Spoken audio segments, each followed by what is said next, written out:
আসসালামু আলাইকুম, সবাইকে শুভেচ্ছা জানাচ্ছি। মাসুম মাহবুব। ইরানের গুরুত্বপূর্ণ তেল ক্ষেত্রে ভয়াবহ হামলার দায় পড়েছে আরব আমিরাতের উপর। আরব আমিরাত কি মধ্যপ্রাচ্যে নতুন করে ইসরায়েল শাসতে চাচ্ছে? দর্শক, পাশাপাশি ইরান মধ্যপ্রাচ্যে তার অবস্থাকে কিভাবে প্রসারিত করছে, আমেরিকাকে কিভাবে খেদাবার চেষ্টা করছে, তারও কিছু বর্ণনা আজকে আপনাদের জানাবো। মার্কিন যুক্তরাষ্ট্রের সাবমেরিন, নিউক্লিয়ার সাবমেরিন ইরানের জলসীমার খুব কাছে এসে দাঁড়িয়েছে।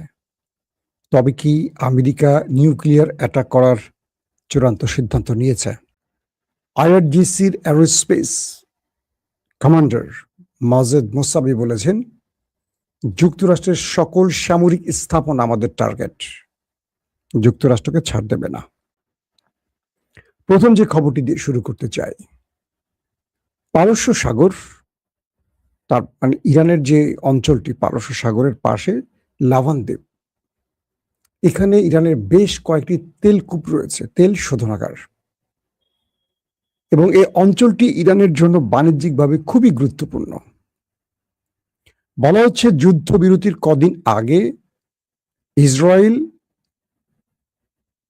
আরব আমিরাতকে কিছু ফর্মুলা বা দিক নির্দেশনা দেয়। সেই আলোকে মুসলিম দেশ আরব আমিরাত ইরানের উপর ম্যাসিভ আকারে মিসাইল অ্যাটাক চালায়, যুদ্ধ বিমান, ড্রোন, অনেকগুলো প্রযুক্তি ব্যবহার করে ইরানের তেল কূপে বা তেল শোধনাগারে আগুন ধরিয়ে দেয়। ইরান ব্যাপক ক্ষতিগ্রস্ত হয় এই আগুনে। আপনাদের মনে থাকার কথা, আমরা লাইভে বলেছিলাম যে ইরান এই ব্যাপারে বিশ্বাসঘাতক শত্রুকে সতর্ক করেছে। কোনো মিডিয়া না বললেও আমি বলেছিলাম সেই দেশটির নাম আরব আমিরাত। অবশেষে মার্কিন যুক্তরাষ্ট্রের গণমাধ্যম ওয়াল স্ট্রিট জার্নাল সেটিকে প্রকাশ করেছে। মার্কিন এই গণমাধ্যমটি দাবি করছে ইসরায়েল এবং আমেরিকার সাথে মিলিত হয়ে গোপনে আরব আমিরাত ইরানের পারস্য সাগরের পাশে লাভান দ্বীপে ইরানের গুরুত্বপূর্ণ বাণিজ্যিক স্থান বা তেলকূপে অ্যাটাক চালিয়েছে। এরপর ইরান বড় আকারের ড্রোন, মিসাইল একজোটে আরব আমিরাতে হিট করে এবং আরব আমিরাতের গুরুত্বপূর্ণ কয়েকটি তেলকূপে আগুন ধরিয়ে দেয়। অর্থাৎ আরব আমিরাত ইরানের উপর আক্রমণ করার পর পাল্টা ইরান তাদের উপর আক্রমণ করে। অনেকেই বলছেন যে আর ইরান কেন মুসলিম দেশ আরব আমিরাতের উপর আক্রমণ করছে? মূলত আরব আমিরাত পেছনে গোপনে ইরানের সাথে বিশ্বাসঘাতকতা করছে। একদিকে প্রকাশ্যে তারা বলছে তারা যুদ্ধবিরতি চায়, যুদ্ধ বন্ধ চায়, এই অঞ্চলের শান্তি চায়, কিন্তু তারা ওই নেতা কাকুর প্রেসক্রিপশনে ইরানের মধ্যে অ্যাটাক করেছিল। আজকে ওয়াল স্ট্রিট জার্নাল যখন এই খবরটি দিয়েছে তখন পুরো পৃথিবীর গণমাধ্যম প্রচার করছে, কিন্তু এই খবরটি আমরা আপনাদেরকে আরো 15-20 দিন আগে দিয়েছিলাম। যারা আমার নিয়মিত লাইভ দেখেন তারা হয়তো জেনেছে। তখন কেউ কেউ বলেছেন, মাসুম ভাই এই খবরটিতে কেউ দেয়নি, আপনি আগ বাড়িয়ে দিয়েছেন, কেউ বলছেন তথ্যটি ভুয়া, কেউ বলছেন এটা ব্লাব ব্লাব ব্লাব। আজকে যারা সংবাদ দেখছেন তারা বুঝতে পারছেন যে সেদিন আমরা তথ্যটা ভুল দেইনি। কারণ ইরান যখন দাবিটি করছে তখন আমরা সঙ্গে সঙ্গে বলিনি বা আমরা দেইনি, আমরা একটু ক্রস চেক করেছি। তো বিষয়টি তৈরি হয়েছে ইরান যখন আরব আমিরাতের উপর বড় রকম আক্রমণ করছিল তখন প্রশ্ন উঠছিল যে ইরান এতটা ক্ষেপে গেছে কেন, এবং ইরানের কয়েকজন গুরুত্বপূর্ণ হাই অফিসিয়াল বলেছিল আরবের কিছু দেশ শত্রুর সাথে পরিকল্পনা করে ইরানের বিরুদ্ধে ষড়যন্ত্র করছে, আর সেই দেশগুলোর মধ্যে আরব আমিরাতকে ইঙ্গিত করা হয়। প্রশ্ন হলো, আরব আমিরাত ইরানের সাথে লাগতে আসছে কোন সাহসে, যখন তারা দেখছে যে আমেরিকাই ভয় পালাচ্ছে? আরো কিছু গণমাধ্যম দাবি করছে যে এই যুদ্ধে ইসরায়েল এবং আমেরিকাকে আরব আমিরাত সবচেয়ে বেশি উৎসাহিত করছে এবং তারা চাচ্ছে এখনো যেন ইরানের বিরুদ্ধে আমেরিকা লড়াই করে ইরানকে দুর্বল শুধু না শেষ করে দেয়। এই ঘটনার পর থেকে আরবের মধ্যে একটা মতনৈক্য তৈরি হয়েছে। আরবের বাকি যে দেশগুলো আছে, সৌদি আরব, ওমান, কাতার, তারা কিন্তু এর মধ্যে শুধু একমাত্র ওমান যারা ইরানের সাথে তার বন্ধুত্বপূর্ণ সম্পর্ক রেখেছে। কাতারও কিছুটা রেখেছে, কিছুটা ছেড়েছে। কারণ কাতারকে যখন বাকি আরব রাষ্ট্র এক ঘরে করে এক রাতে দখল করার চেষ্টা করে।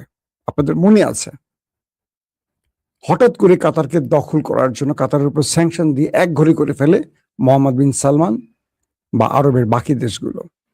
দুটো দেশ কাতারকে রক্ষা করেছিল, এর মধ্যে একটি ইরান, অন্যটি তুরস্ক।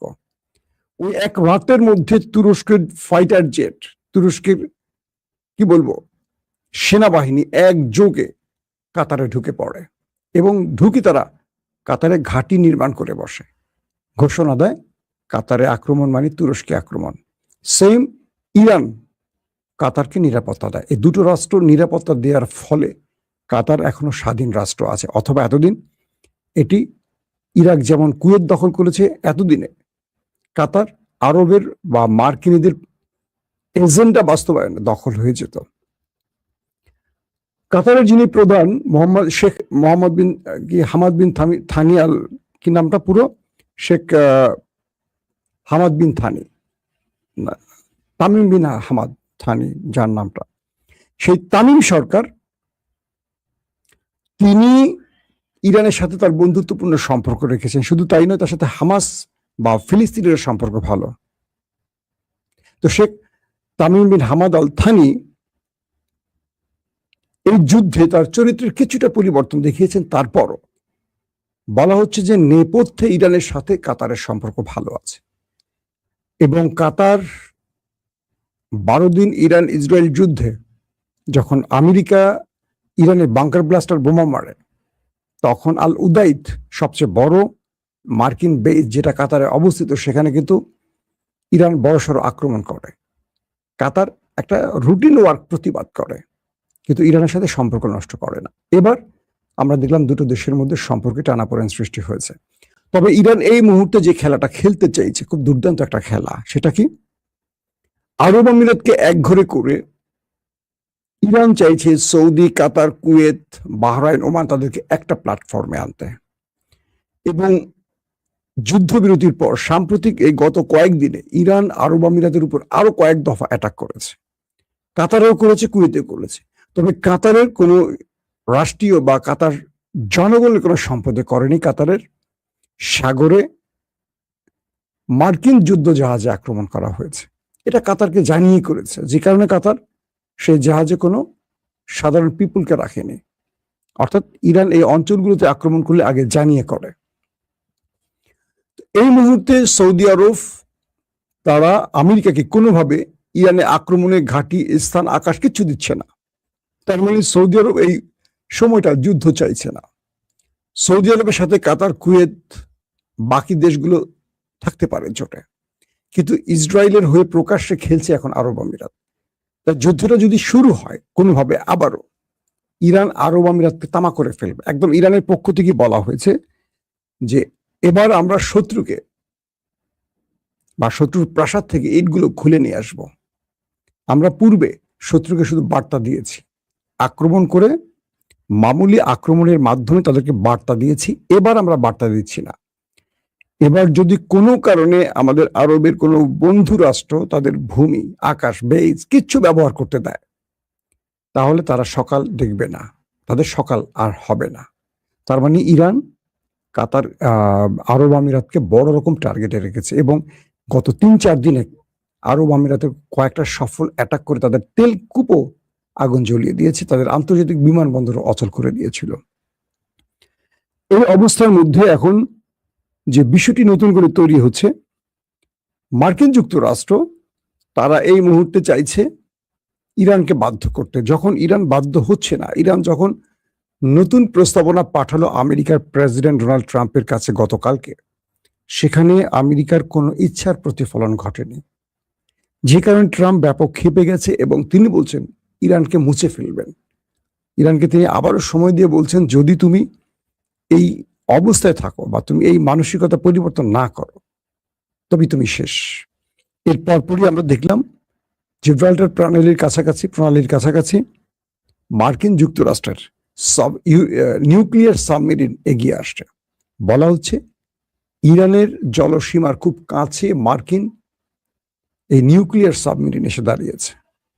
এটার যে ব্যাখ্যাগুলো আসছে বিভিন্ন সূত্র ধরে, আমেরিকা এই মুহূর্তে নিউক্লিয়ারের চেয়ে হরমুজকে বেশি গুরুত্ব দিচ্ছে।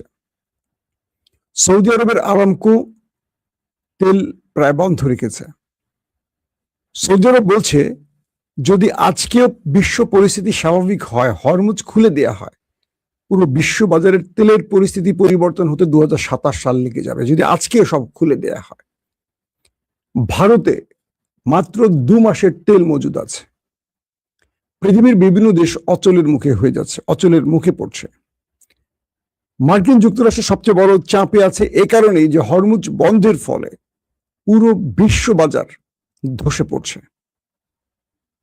ইরান তার সবচেয়ে বড় নিউক্লিয়ার এই হরমুজকে ব্যবহার করছে এই মুহূর্তে। তাই এই হরমুজকে ওপেন করতে হলে এয়ারফোর্সের চেয়ে বড় ভূমিকা রাখতে পারে মার্কিন নেভি। কারণ ইতিমধ্যে হরমুজ প্রণালীর উপরে মার্কিন ড্রোন, মার্কিন রিফুয়েলিং ট্যাঙ্কার, গতকালকে পরশুদিন বলেছিলাম মার্কিন F-35 ইরান খেয়ে দিয়েছে। এখন তারা আর এয়ারফোর্সের উপর ডিপেন্ড করতে পারছে না। তারা যে নেভাল ব্লকেট তৈরি করেছিল, এরপর তারা তাদের চূড়ান্ত যেই সিদ্ধান্ত সেটি হলো নিউক্লিয়ার সাবমেরিন। ইরান বলছে যে তোমাদের যা যা এসছে বা আছে সব পাঠাও, আমরা ওয়েট করছি। আমরা তোমাদের আমরা তোমাদের পূর্বের জিনিসগুলোর সাথে যে আচরণ করেছি এটার সাথে তাই আচরণ করব। যদি আমেরিকার সাবমেরিন ইরানের জলসীমায় প্রবেশ করে এটাকে ডুবিয়ে দেয়া হবে। ডুবিয়ে দেয়া, এটা তো ডুবেই থাকে, বাট ডুবিয়ে দেওয়ার অর্থ ধ্বংস করে দেয়া হবে। এখন বিষয়টা তৈরি হলো যে এই নিউক্লিয়ার সাবমেরিন আনার অর্থ কি? দুটো অর্থ। এক, ইরানকে ভয় দেখানো, কারণ ইরান আমেরিকাকে কোনোভাবে ভয় পাচ্ছে না। যত প্রকার ভয় দেখানো সব ভয় দেখানো শেষ, কিন্তু ইরান ভয় পাচ্ছে না। তাই এবার নিউক্লিয়ার সাবমেরিন পাঠানো হয়েছে। তারপর ইরান কি বলছে? আসো, তোমাদের নিউক্লিয়ার সাবমেরিনকে ওয়েলকাম। এটা আমাদের সীমান্তে ঢুকলে এটার সাথে আমরা আগের গুলোর মতোই আচরণ করব। তো এই নিউক্লিয়ার সাবমেরিন থেকে নিউক্লিয়ার সমৃদ্ধ ব্যালিস্টিক মিসাইল ছোড়া সম্ভব। বলা হচ্ছে যে ডোনাল্ড ট্রাম্প তার নেভির উপর এবার ভরসা করতে চান, কারণ ড্রোন, বিমান, যুদ্ধ বিমান, হেলিকপ্টার সবই মোটামুটি ইরানের হাতে ধোলাই খেয়েছে।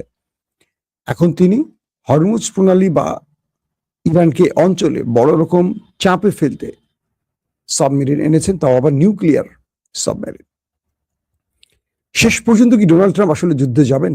ডোনাল্ড ট্রাম্পের আসলে কিছু করার নাই। ইরান ডোনাল্ড ট্রাম্পকে কোনো অপশন দিচ্ছে না।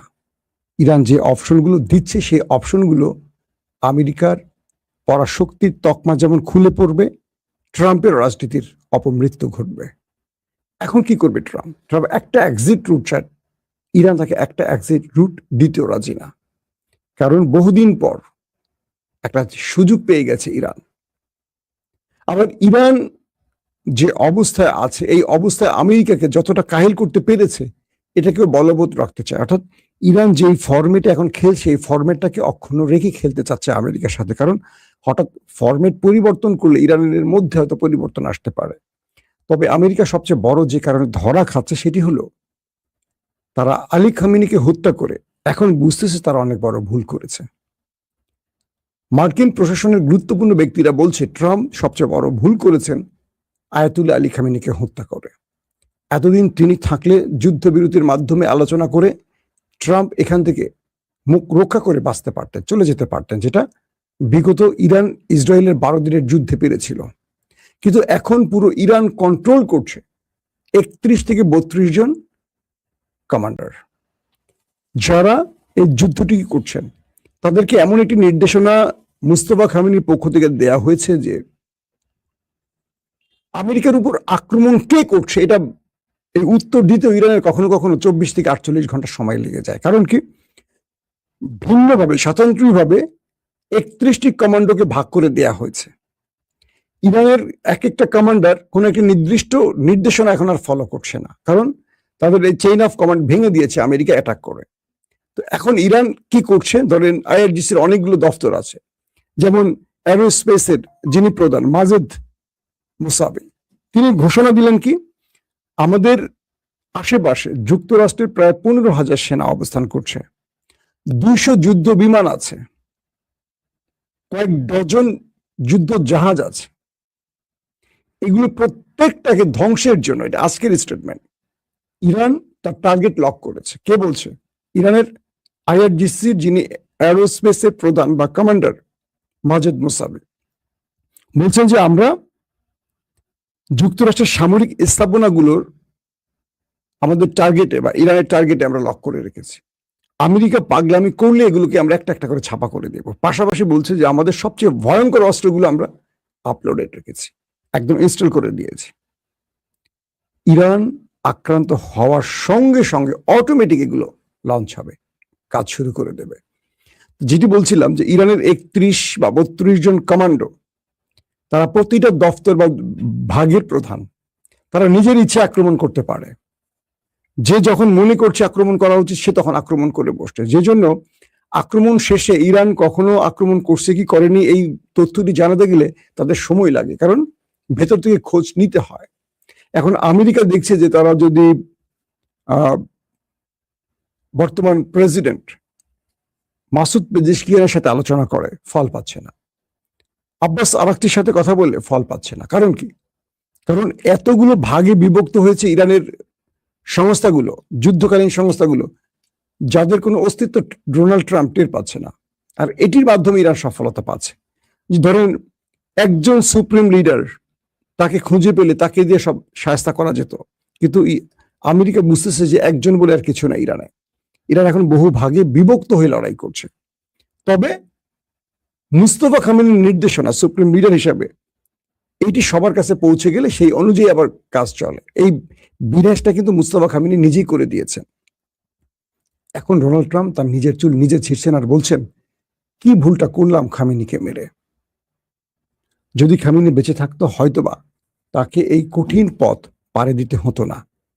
ডোনাল্ড ট্রাম্প তার রাজনীতি বাঁচাতে আর মার্কিন পরাশক্তির চাদরটা রক্ষা করতে এখন পেরেশানির মধ্যে পড়ে গেছেন। কারণ যখনই নিউক্লিয়ার নিয়ে ট্রাম্প হাজির, তখন ইরান বলছে তোমার যা খুশি করতে পারো, বাট আমার সারপ্রাইজ ওয়েট করছে।